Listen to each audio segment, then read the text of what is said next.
Buenas tardes a todos, bienvenidos una vez más a un martes de acá en la casa se platica. Después de un fin de semana largo, le doy la bienvenida a Guadalupe Nettel. Gracias por estar aquí, Guadalupe. Gracias a ustedes por la invitación. Ella es doctora en Ciencias del Lenguaje por la Escuela de Estudios Superiores en Ciencias Sociales de Francia y licenciada en Lengua y Literatura Hispánica por la UNAM. Ha colaborado con publicaciones como El País, El Universal, Letras Libres y ha publicado bajo el sello editorial de Anagrama las novelas El Huésped en 2006, El Cuerpo en que Nací en 2011, Después del Invierno 2014, con la que obtuvo el premio Herralde, y La Hija Única, esta última novela del 2020 que nos reúne aquí. Gracias por estar aquí, Guadalupe.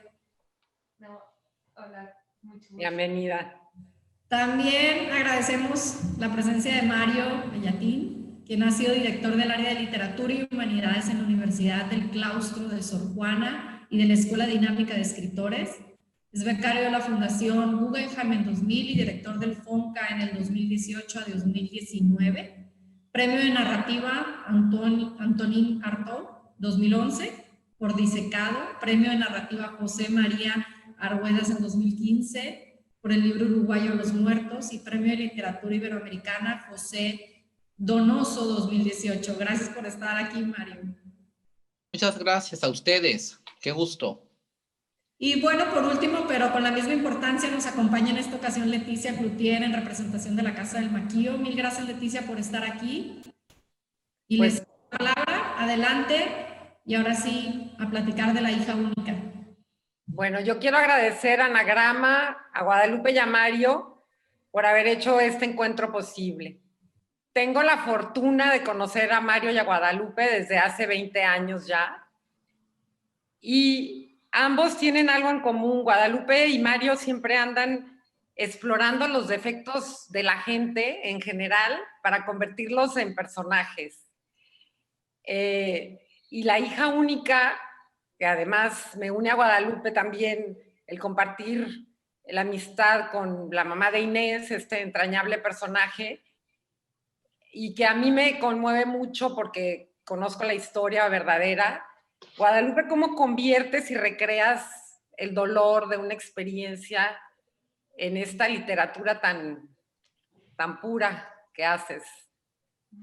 Bueno, pues muchas gracias. Gracias por la invitación, gracias a Mario por conectarse, por dejarse ver, porque es un privilegio. Y estoy muy contenta de estar con ustedes dos. A falta de una cena como las que solemos hacer esta pantalla, ¿verdad? Bueno, no sé, en el caso de Inés y de otras personas, yo no diría que son los defectos de la gente, sino sus rasgos más atractivos, los que vuelven únicas a las personas, ¿no? Es difícil como explicar a veces, pero la forma en que yo veo la belleza no tiene nada que ver con esta uniformización que hace la publicidad o las revistas de moda, etcétera, sino con esto que yo creo que durante el siglo XXI se ha reivindicado muchísimo más, que es la unicidad, lo inigualable que tiene cada persona. Entonces, desde siempre, desde que publiqué Pétalos y otras historias incómodas, pero desde antes, de manera un poco más secreta, ese ha sido mi postulado de la belleza, ¿no? La belleza de lo insólito, de lo que no se parece a los demás, de lo que realmente nos saca de nuestras convenciones y que por alguna razón, o sea, justamente porque nos saca de nuestras convenciones, se vuelve subversivo.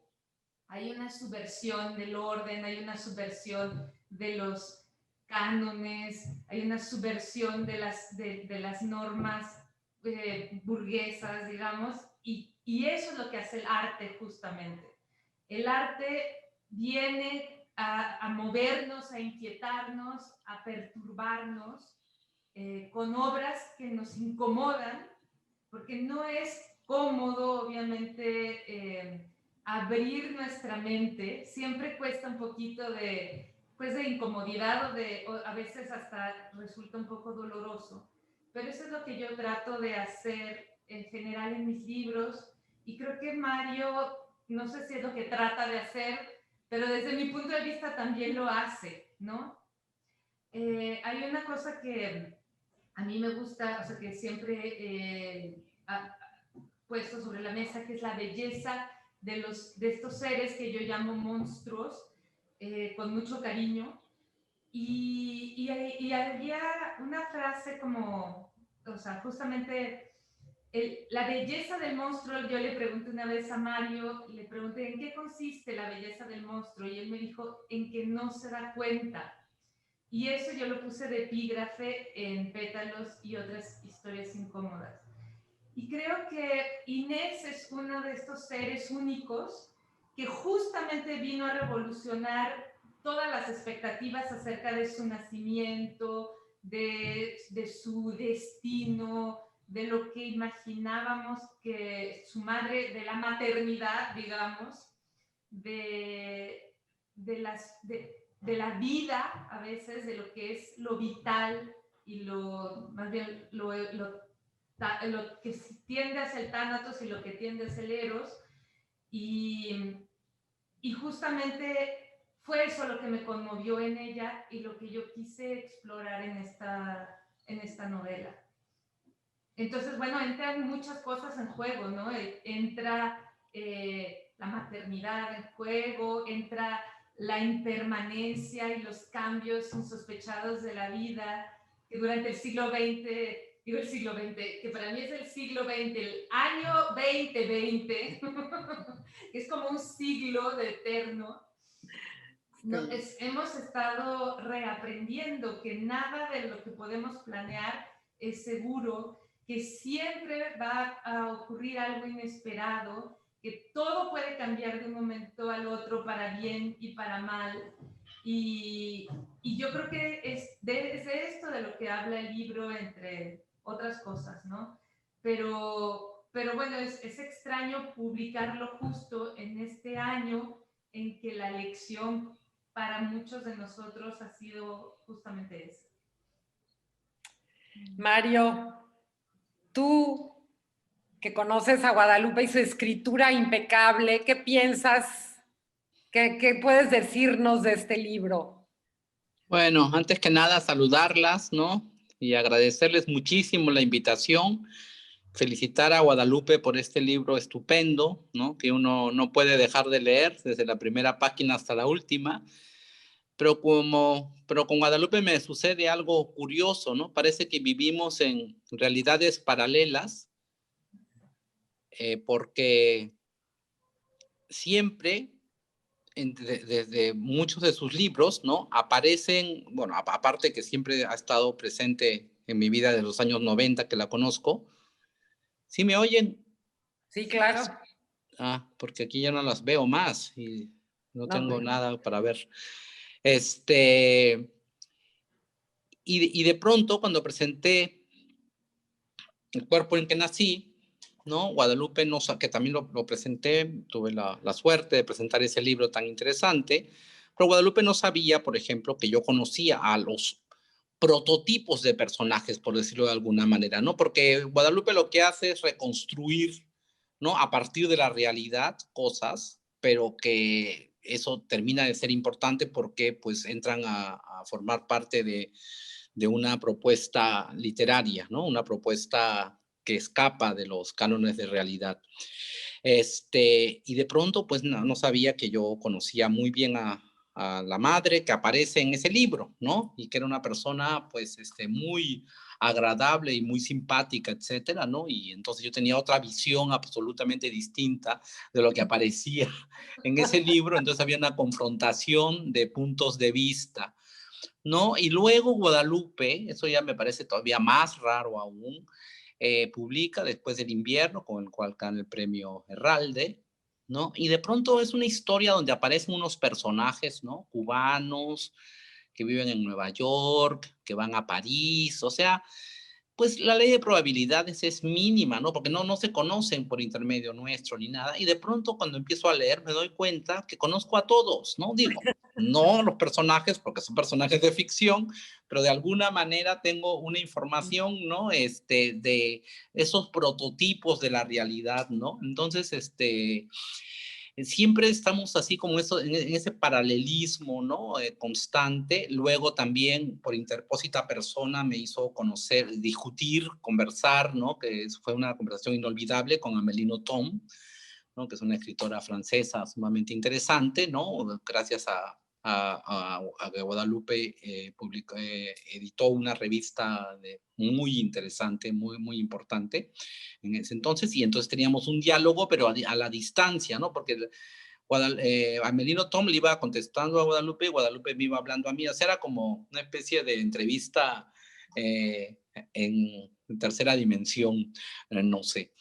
Y luego, pues ahora me encuentro con la hija única, ¿no? Y sí me siento, también digo, bueno, Guadalupe de nuevo ingresa en este paralelismo, ¿no? Por decirlo de alguna manera. Hace un rato mencionó que ella piensa que de alguna forma estamos viendo esa unicidad, ¿no? De las personas, ¿no? Cuando tú, Leticia, dijiste que está pendiente de los defectos, o sea, yo lo que pienso es que está pendiente de las virtudes, ¿no? De hacer una virtud, de hacer una persona única, ¿no? Y justamente una obra de arte, una obra literaria, yo creo que es importante porque lo que dice ese escritor, pues no lo puede decir otro, y aquí en el caso, como tú me empezaste a decir, sobre la hechura de este libro, ¿no? Para dejar por un momento de lado el tema, ¿no? La construcción es impecable, ¿no? Es un trabajo que veo que Guadalupe cada vez va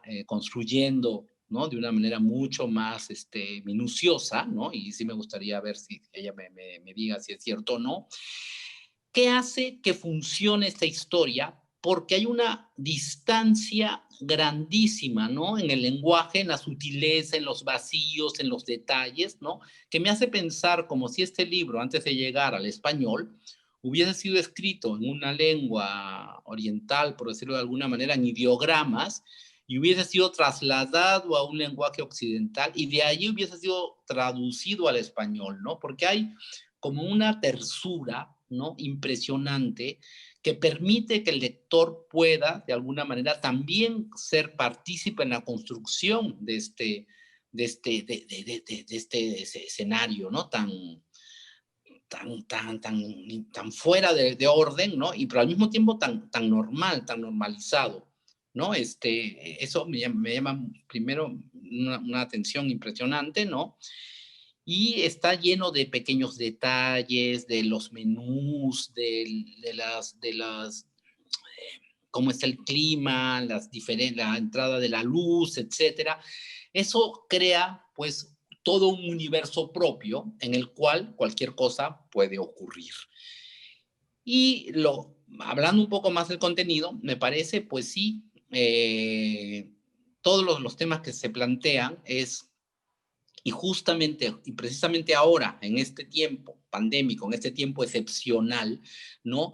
Donde hemos perdido un poco esa idea que se tuvo al principio de la pandemia, ¿no? De que vamos a poner en tela de juicio muchas cosas que pensamos como obvias, ¿no? Yo creo que ese espíritu se está perdiendo, deberíamos de retomarlo, uno de los cuales es la maternidad, la relación entre las mujeres las parturientas, etcétera, ¿no? Y recuerdo, ¿no? En mi infancia, por ejemplo, ¿no? Que sí habían, no habían la sofisticación técnica, ¿no? No sabía si era hombre o mujer, no se sabía cómo venía la criatura, etcétera, ¿no? Y sí, me acuerdo que habían pérdidas, ¿no? De embarazos que se interrumpían de pronto por razones médicas, etcétera, ¿no? Y incluso ahora estoy, para poner en algo también en paralelo, ¿no? En lo que estoy haciendo, estoy, por ejemplo, acabo de publicar un libro que tiene como título La mola. Nadie sabe ya el sentido de lo que es una mola, ¿no? Que es el feto, que es un falso embarazo, un embarazo hecho de desechos, ¿no? Que las mujeres piensan que... Y recuerdo que ya nadie usa ni siquiera el término, no lo conocen. Y recuerdo cuando yo era niño, escuchaba, no, tu tía tal tuvo una mola, ¿no? Que era un embarazo que en realidad estaba formado, no había un bebé ahí formado, sino era como un falso embarazo o algo así, ¿no? Que había que deshacerse de ese, del bebé, de lo que se pensaba que era el bebé. Y eso poco a poco se ha ido modificándose muchísimo, ¿no? Eso que de alguna manera, cuando yo era niño, en los años 60, 70, ¿no? Era como parte de la vida, ¿no? Sí, la tía tuvo una mola, tuvo un embarazo falso, lamentablemente lo perdió, tuvo una pérdida, o sea, había como un enfrentamiento mucho más natural de alguna manera, ¿no? Animal, vamos a llamar, porque lo digo animal en el sentido que la propia Guadalupe utiliza un nido de palomas, ¿no? Como para hacer un paralelo, ¿no? Con lo que va ocurriendo con estas posibles nuevas maternidades, que de alguna manera también es regresar a antiguas formas de la maternidad, ¿no? O sea, cada vez se ha vuelto el hecho de estar embarazada, de tener hijos, de la crianza de los niños, etcétera, mucho más artificial, mucho más histérico, mucho más médico, etcétera, cuando antes era muchísimo más natural. Ahorita, por ejemplo, yo me encuentro en Yucatán, en Uxmal, ¿no? Estoy haciendo una investigación, un video, ¿no?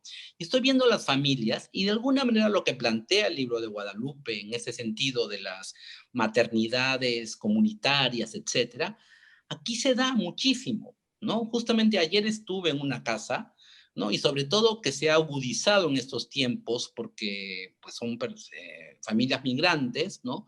Que se van a los Estados Unidos y dejan a los hijos encargados y de pronto mujeres de pronto se encuentran que tienen 2 hijos, etcétera, se encuentran que son madres de 2, de 3, de 4, etcétera. Hay como una especie de maternidad compartida, ¿no?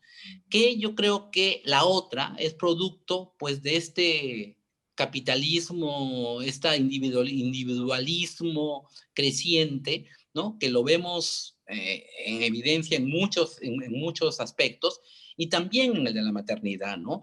Y empiezan a ver como obligaciones, ¿no? Hay que tener una niñera, hay que ir a tal hospital, hay que hacer esto, incluso en la educación, ¿no? Al mes de nacido ya tiene que ir a la escuela, no sé, son cosas espantosas, ¿no? Que yo me recuerdo que pues en nuestra época pues uno iba a los 4 años, ¿no? A un 4 años. En cambio ahora los niños de 3 meses ya están, de nacido ya están con cargas laborales, los padres de niños de 1 año ya están discutiendo sobre el método Waldorf, ¿no? El método tal, la educación tal, que aprenda alemán, que aprenda francés, no sé, etcétera. O sea, hay como una vehemencia que hizo que se perdiera esa naturalidad. Y con relación a mi cuerpo, ¿no? Pues sí, yo por mucho tiempo yo pensaba que a la gente le sobraba un brazo, ¿no? O sea, que no era que me faltaba un brazo, sino que al resto le sobraba. Y decía, pero ¿para qué quieren 2 brazos si con una mano se puede hacer todo, ¿no? Digo, todavía no había llegado la época en la cual me obligaran a tocar Beethoven o cosas así, ¿no? Solamente podría tocar Satie, ¿no? El concierto para la mano izquierda, pero yo pues, siento que sobra un brazo, en serio, sobra, ¿no? O sea, entonces, ¿quién marca el límite de la normalidad? ¿No? O sea, ¿quién marca qué es normal, qué es anormal? Pero estamos hablando, creo que tú planteaste la pregunta, Leticia, y también fue la contestación de Guadalupe, ¿no? A partir de lo estético. Otra cosa es la parte de la salud interna, ¿no? En el caso del libro, ¿no? Que hay una deficiencia neuronal, hay una deficiencia psicológica, hay un peligro de muerte, de vida, etcétera, ¿no? Una cosa es la parte externa, ¿no? Y otro punto que toca mucho este libro, ¿no? Es el que, pues, es una persona, es una criatura que no va a vivir, ¿no? O sea, que está llamada a no nacer, ¿no? O sea, incluso filosóficamente no se puede decir nació muerto, ¿no? O sea, porque no nació, está llamada a no nacer, ¿no? Y entonces hay preguntas ahí que yo me hago, ¿no? Que si tal vez como personaje. Yo no quiero entrar en la realidad, o sea, porque no sé, por si no diríamos, como entramos en la realidad, salimos de la realidad, porque también conozco esta historia desde el punto de vista real, pero yo me quiero quedar en la parte de ficción, ¿no? Pues yo siento que Guadalupe, pues sí crea, ¿no? Un dilema, como todo buen escritor que va creando dilemas, pero se olvida de uno, ¿no? Que yo creo que es el de, pues, que sea una pérdida, ¿no? O sea, ¿por qué hay esa es una pregunta que yo me hago, ¿no? ¿Por qué no se ven más opciones? ¿No? Que en el libro no está y yo no entiendo por qué no está, porque obviamente si no, no existiría el libro, y también porque pues de alguna manera hay una tensión narrativa por la cual, como toda buena escritura, sirve de pretexto para hablar de muchas otras cosas, ¿no? Como en este caso las posibles nuevas maternidades, el hecho de cómo vivir juntos, no sé, hay una serie de preguntas, de estos pactos, ¿no? Que se hacen de no querer ser masificadas como mujeres. Aparte también es muy difícil para mí como hombre hablar de temas tan femeninos, ¿no? ¿No? Esta idea de no quiero formar parte de esta obligatoriedad casi, ¿no? De que si no eres madre, eres yerma, ¿no? Pues ahí está el libro de García Lorca, ¿no? La obra de García Lorca, ¿no? De Yerma, ¿no? Que es una apestada, alguien que está fuera de la sociedad, porque hay una misión. Entonces, hay toda esta reflexión, ¿no? Que me parece sumamente interesante, incluso más allá del tema central, por decirlo de alguna manera, que me parece que es una tragedia, ¿no? De manera objetiva, ¿no? Sí. Gracias, Mario. Guadalupe, de hecho, ahorita que habla Mario de esto, todos tus personajes femeninos están llenos de empatía en el libro y de una empatía precisamente sobre todo, la soledad en la que las mujeres vivimos, tanto la maternidad como la crianza en este mundo que supuestamente está tan conectado. Al final estamos muy solas para hacerlo. ¿Cómo lograr tanta sororidad en tu libro?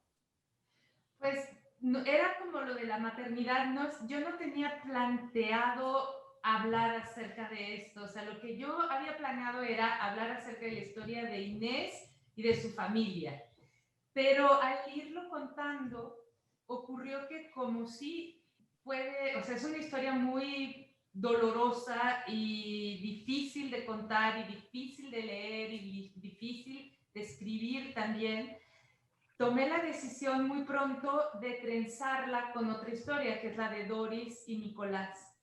Entonces había como, en términos de procedimiento, una historia que tenía mucho que ver con el testimonio, porque yo hice entrevistas a la verdadera Alina. Alina me decía qué pensaba, qué sentía, cómo había sido, cómo era el día, si era nublado, si había estado soleado, etcétera, o lo que ella se acordaba, o lo que yo le preguntaba. Y al mismo tiempo, en paralelo, estaba escribiendo esta historia de ficción, inventándola de cabo a rabo. Entonces, como uno inventa siempre, ¿no? Que es como un Frankenstein que haces con personajes que conoces, cosas que tú viviste, etc. Pero eran dos registros diferentes, el testimonio y la ficción, y yo quería que se entrelazaran, entonces que tuvieran la misma verosimilitud las dos historias, que el lector no sintiera que era más real la que era real. Y después, conforme empecé a trenzar esas dos historias, entraron otros temas, ¿no? El de la maternidad, que era pues inevitable, pero no solo el de una maternidad, que era la maternidad de Alina, sino la maternidad de Doris, la maternidad de las amigas de Alina, que después entraron a contarle cosas, a darle consejos, a contarle sus propias historias, siempre alrededor del tema de tener una hija con un problema neurológico, ¿no?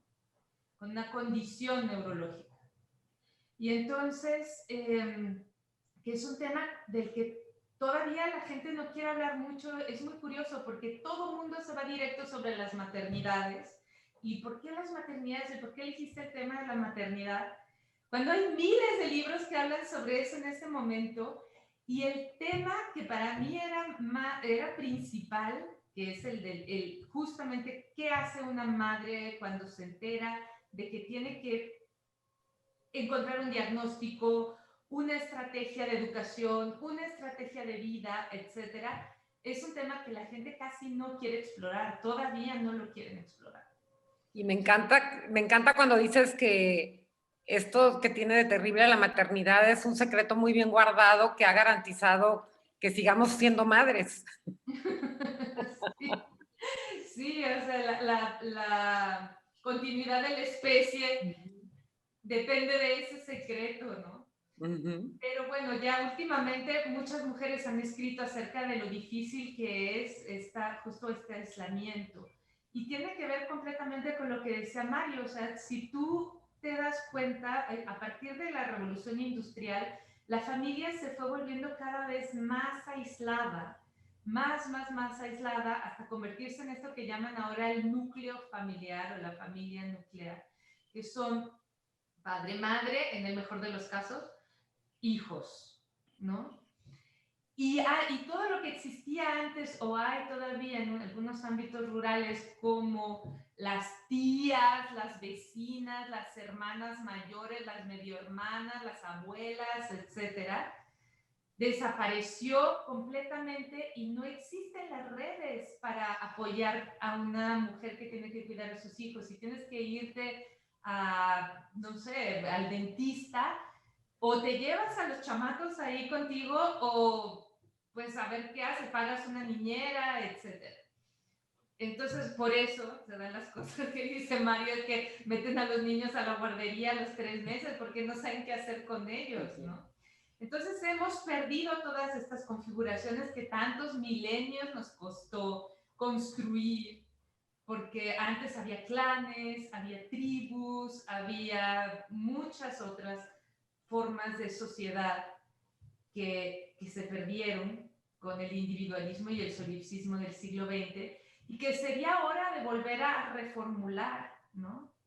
O sea, muchas veces también los más conservadores, justo para contestar a la pregunta de Mario, no está la posibilidad de la interrupción del embarazo porque estamos hablando del 8º mes y es muy difícil hacerlo al 8º mes y encontrar un médico además que lo quiera practicar un aborto al 8º mes, a pesar de que haya estas condiciones, también es dificilísimo, y porque el médico de Alina decía, no existe ninguna posibilidad de que esa niña sobreviva.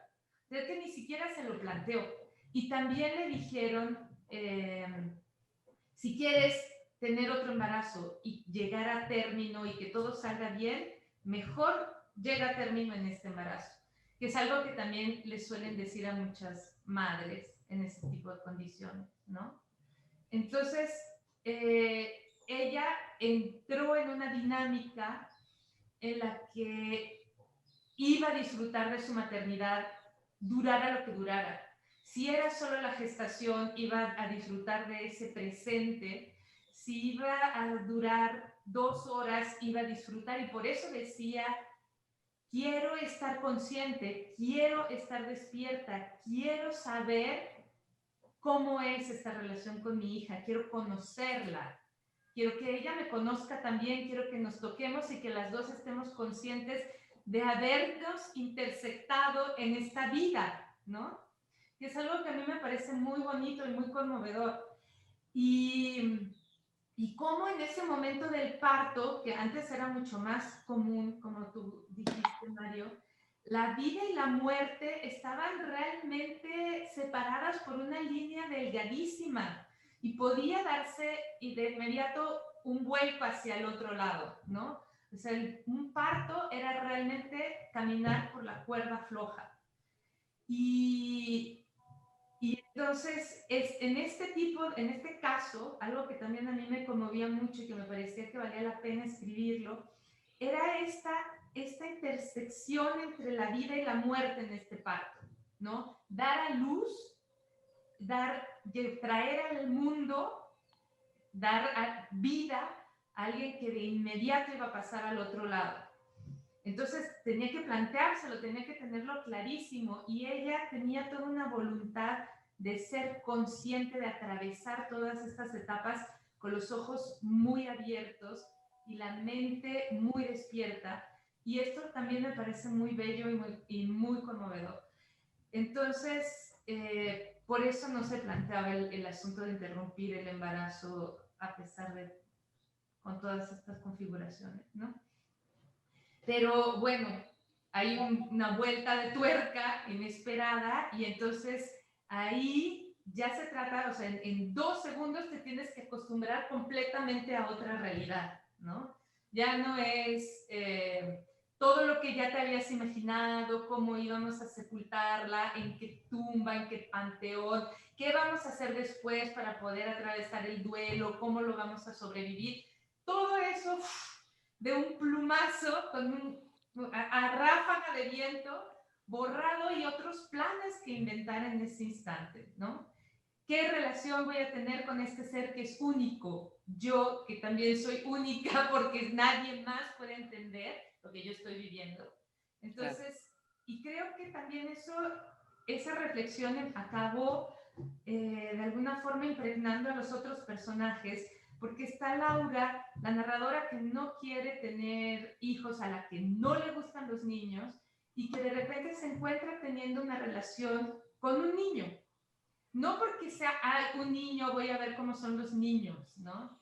Y los niños de repente ahora me caen bien. No, me cae bien ese niño. Ese niño de repente está en mi vida, ese niño necesita de mí, ese niño me nace cuidarlo, me nace protegerlo, pero no es que de repente ella se haya arrepentido de su elección de no ser madre, etcétera, sino que de repente encontró una relación única que le hizo vivir unas experiencias únicas, lo mismo que le pasó con la madre, ¿no? Con Doris. O sea, no quiere decir que ya se haya cambiado al otro bando, que haya decidido cambiar su género o lo que sea, que haya decidido tomar otra identidad. Es una relación única, y son solo relaciones únicas las que van teniendo estos personajes, como nos ha pasado a todos en la vida. O sea, ninguna amistad es igual a otra, ninguna pareja es igual a otra, ningún hijo es igual al otro.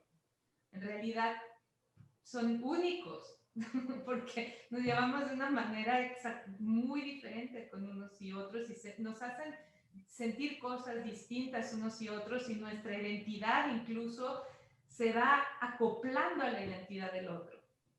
Entonces, me están preguntando que si nos puedes hablar de el parasitismo. Ok.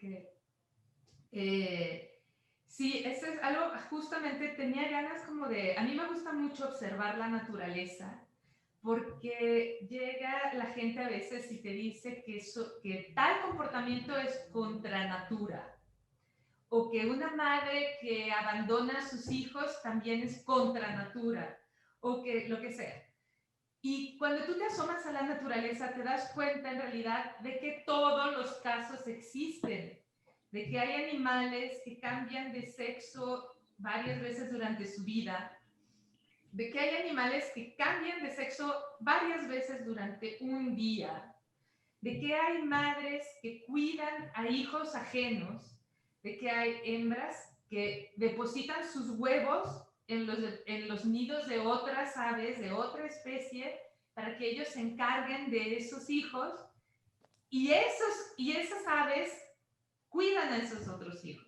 Y también están las manadas y los clanes como de delfinas, que entre varias, cada delfín tiene varias madrinas que lo cuidan, o los lobos que conocemos como, o las elefantas que también crían en comunidad. Entonces, en la naturaleza cabe todo. Y ahí, bueno, empezó el nido entró en la novela porque unas palomas se pusieron realmente a construir un nido y a tener huevos. Me agarraron de sorpresa justamente cuando yo estaba escribiendo acerca de esto. Entonces, ya que vi los huevos ahí, dije, bueno, vamos a ver, a observarlas. Y Y después pensé que justo lo que estaba, o que la tentación de Laura de cuidar al hijo de su vecina, de ocuparse del hijo de su vecina, de entrar al quite como madre sustituta, que es una tentación que ella tiene en algún momento, tenía mucho que ver con esto que practican las hembras del cucú, que es lo que les contaba, ¿no? Que van y depositan sus huevos, o sea, sí tienen una necesidad biológica de reproducirse, e incluso de cuidar a los polluelos, porque tiran los huevos de todos los demás para que quede su huevo ahí y garantizar que alguien se va a ocupar de ellos. Ellas no son capaces de ocuparse por quién sabe qué motivos biológicos que desconocemos. Habría que preguntarle a un ornitólogo o de estos mediums que entienden a los animales y que dicen que hacen terapia con ellos. No sabemos por qué en realidad. No se pueden ocupar de ellos, a lo mejor no quieren nada más, o yo qué sé, como no tienen nido, piensan que no son aptas, o tal vez tienen este complejo de mala madre que tenemos tantas mujeres. Cualquier cosa es, soy mala madre porque no estuve en el cumpleaños número 27. Entonces, más bien se lo encargan a otras especies en las que ellas confían, me imagino, para que los cuiden. Y yo quería utilizar ese símil para hablar de la tentación de Laura de ocuparse de la cría de su vecina. Pero también con esta idea de que todas podemos ser madres en cualquier momento, ¿no? De otras criaturas. Y que la maternidad es algo como permeable, mucho más de lo que nos imaginamos. O sea, de repente la maternidad es este impulso de proteger, de alimentar, de cuidar, de criar, de tranquilizar, de educar también. Y entonces hay casos en los que incluso los hombres pueden ser muy maternales y cuidar crías durante años. También pasa en la naturaleza. Mario, ¿qué le dirías tú a la gente que nos escucha para concluir sobre el libro de Guadalupe?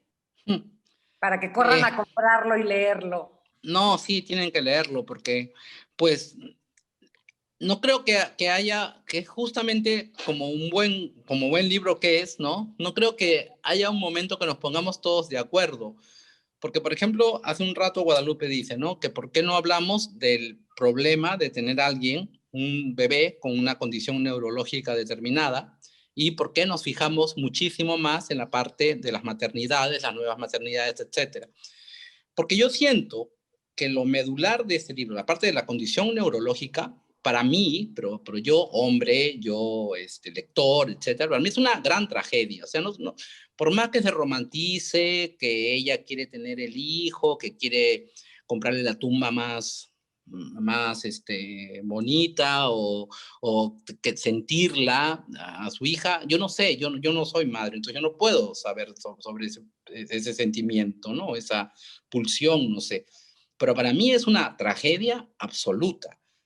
O sea, no hay forma de que no sea algo espantoso, una desgracia, ¿no? Y sobre todo porque vemos la evolución con la vuelta de tuerca que mencionamos, ¿no? Vemos que es para peor, incluso, no sé, es el dilema ese típico, ¿no? De desconectamos al paciente, no lo desconectamos, hacemos que viva así, no sé. Y yo por mi experiencia personal, mi madre acaba de fallecer hace unos meses, para mi madre fue un infierno, la verdad. Fue un horror. O sea, y empezó a echarme la culpa a mí. Entonces ella cambió o tal vez le echó la culpa, no sé, de manera inconsciente, pero yo de manera consciente. Entonces ella decía que yo la culpaba, ¿no? De ser una persona de un brazo, porque yo no perdí el brazo, o sea, yo nunca tuve un brazo, entonces soy de un brazo. Entonces, sí, realmente ella tuvo que soportar, estamos hablando de otra época, de otros tiempos, etcétera, ¿no? Y no era una condición neurológica, ¿no? Y sí, su vida se convirtió en un verdadero infierno. Ella cambió muchísimo, Ella era una pareja joven, el primer hijo, con todas las expectativas que se suelen tener, ¿no? Y repito, sin contar con estos avances médicos, ¿no? Que no sabía ni el sexo, no sabía cómo venían los bebés al mundo. Y pues parece ser ahora, justo después de su muerte, porque ella siempre lo negó, lo tenía como medio velado, pues sí que le dieron talidomida, ¿no? Que era una especie de tacha, acabo de descubrir, una especie de que en los primeros meses de las mujeres embarazadas, no, en ese tiempo, no se pensaba que era por problemas hormonales, las náuseas, etcétera, los mareos, los vómitos de los primeros meses, sino se pensaba que era como de histeria, ¿no? Que las mujeres lo hacían porque iban a tener tal responsabilidad, etcétera, y le daban estos medicamentos que las sacaban de la realidad y las hacían una felicidad artificial, ¿no? Y sí, realmente, pues el médico le dio esta medicina, ¿no? Es por prescripción y ella no tenía ninguna culpa, obviamente, pero ella sí se sintió toda su vida culpable, ¿no? Y sí, realmente pagué yo las consecuencias, ella también pagó las consecuencias, o sea, no fue una relación, cómplice, alegre, no, fue una relación bastante sombría, por decirlo de alguna manera, ¿no? O sea, yo creo que sí hubo una frustración muy grande, ¿no? Que tiene que ver con lo que justamente señala Guadalupe, ¿no? Con esa obligatoriedad que no tiene por qué ser tal, ¿no? De las mujeres de tener hijos sanos, de tener hijos rozagantes, etcétera. O sea, y entonces al no cumplir con esa norma social, pues de alguna manera se quiebra por completo, ¿no? Y en este caso, Alina, pues sí vemos el personaje Alina que pasa las pruebas, ¿no? Pero es con una Entereza. tristeza, con una dureza, con una firmeza, ¿no? Que realmente es impresionante, ¿no? Que en lugar de estar comprando pañales, etcétera, o carriolas, ¿no? Esté buscando pequeños ataúdes, servicios funerarios, etcétera, es algo terrible. Y lo que viene después también es terrible, ¿no? Tener esa parte también que no quiero que dejemos de lado, ¿no? La relación con la nana, ¿no? Cuando ella empieza a tener celos de esta mujer que supuestamente sí podría ser reproductiva, ¿no? O sea, simbólicamente hablando, ¿no? Ella empieza a celar a esta mujer que de alguna manera tiene los atributos que ella no tiene tal vez, ¿no? O se siente culpable, ¿no? Es como que pone en la otra esa culpa de ese supuesto pecado social, por decirlo de alguna manera, y la respuesta cuando le dice, mira, la única persona que se fija en los atributos físicos de la nana eres tú, no hay otra persona. Entonces, sí siento que es una gran tragedia, ¿no? Y que me parece una valentía bárbara de Guadalupe, impresionante, ¿no?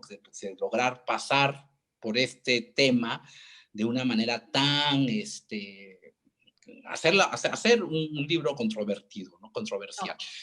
Y con Y por una eso invito a que lo lean, ¿no? Sí, porque sí me gustaría saber las opiniones de cada quien, ¿no? Sobre este personaje que no nace, ¿no? O que nace sin nacer, no sé, es algo insólito, ¿no? Yo recuerdo algunas películas de los años 50, 60, ¿no? Católicas, ¿no? En el sentido de que siempre el hijo tenía prioridad sobre la madre, ¿no? Que si estaba en juego las dos vidas, ¿no? Siempre el hijo ese es un principio católico, ¿no? El hijo tiene prioridad, ¿no? Yo no entendía cuando era niño, ¿no?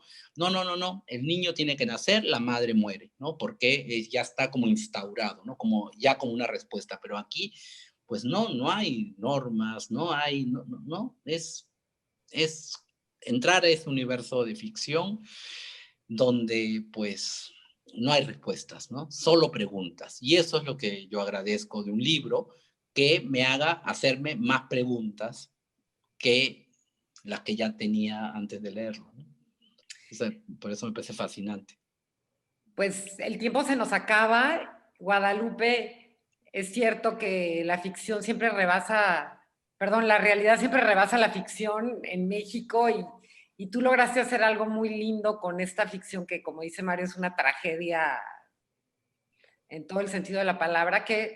¿Con qué te quedas? ¿Qué aprendiste de Inés y de la mamá de Inés? Ambos personajes entrañables. Bueno, la verdad es que yo creo que lo más natural es que una mujer se quiebre en una situación así. Y a mí desde el inicio, bueno, desde antes de que pasara eso, yo siempre que veía a la mamá de Inés, le decía que era mi gurú espiritual, porque es alguien justamente que tiene como muy claro el eje, ¿no? Como que sabe cómo rápidamente caer en equilibrio, incluso en este tipo de situaciones, y eso es algo que a mí me parece admirable, porque justo antes teníamos todas estas reglas, normas, morales, etcétera, que te decían, bueno, siempre la madre antes del hijo, el hijo antes que la madre, la Biblia dice esto, la iglesia dice esto, la ley dice esto, pero ahora es mucho más fácil perderse porque no tenemos todas esas referencias, nos hemos deshecho de todas esas referencias, hemos querido ser mucho más libres de que nos digan lo que debemos de hacer, pensar y sentir, pero esa libertad asusta muchísimo y es un abismo inmenso. Y saber qué hacer con esa libertad, o sea, cómo encontrar un equilibrio, cómo encontrar un bienestar, porque eso es lo más alucinante, que uno va a la casa de Alina, de Aurelio, de Inés, y lo que sientes es bienestar, equilibrio, amor, una cantidad así desbordante de amor en el que bañan, o sea, como que se remojan en eso. Y era algo que yo quería contar también, que como hasta en las condiciones más trágicas, si uno tiene esa interés, esa claridad y ese centrarse en lo que realmente le importa, que es amar al otro, aceptar al otro, se puede, es posible. Yo no sé si yo podría, pero vi que era posible y quería contarlo. Pues gracias, Guadalupe, por haberlo contado y de esa manera tan magistral como lo haces siempre. Gracias, Mario, por este privilegio de tenerte aquí, porque como dice Guadalupe, hasta volteado o no sé cómo, tuvimos dificultades para tenerte, pero gracias por estar, Mario. Teresa, te paso la palabra. No, hombre, gracias a ustedes, mil gracias por compartir con las personas que nos ven y nos escuchan la belleza y la sencillez de este libro que seguramente les va a llegar a todos los que no lo hayan leído, ya lo pueden encontrar en las librerías, ya tenemos el nuestro. Mil gracias, Guadalupe, Mario, Leticia, por formar parte del ciclo de charlas de Acá en la Casa se Platica, por ser parte de este proyecto de la Casa del Maquillo. Y bueno, estén pendientes de nuestras redes sociales, tenemos más en vivos, más contenidos para ustedes, @la Casa del Maquillo. Y recuerden que pues, seguimos trabajando, seguimos formando líderes, la construcción en México, de un México en paz, perdón, no termina, no concluye. Entonces, apoyen este proyecto, síganos y hagan de la Casa del Maquillo su casa. Gracias.